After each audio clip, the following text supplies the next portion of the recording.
So guys, malapit na tayo sa pinaka-portion ng Parola guys. Akyat tayo sa taas para mapakita natin sa inyo anong kagandahan ng Parola dito sa Cauayan, Negros Oriental guys.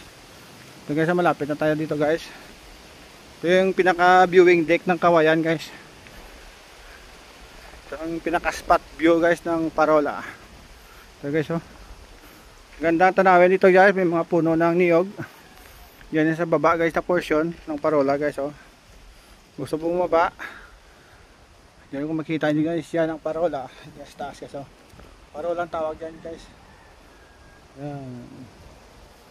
Magandang tanawin dito guys, oh. Makikita nyo guys, oh. Bumaba tayo guys para ma-flex natin sa inyo kagandahan ng Parola. Galing kami ng ng Cauayan din sa may Abaca. Pagkatapos enjoy lang namin, hindi pa pa si Mrs. na uwi kagad. Sabi ko punta lang tayo ng Parola sa Cauayan para mabuo natin yung araw natin sa rides. Makikita nyo guys, may mga bahay dati dito.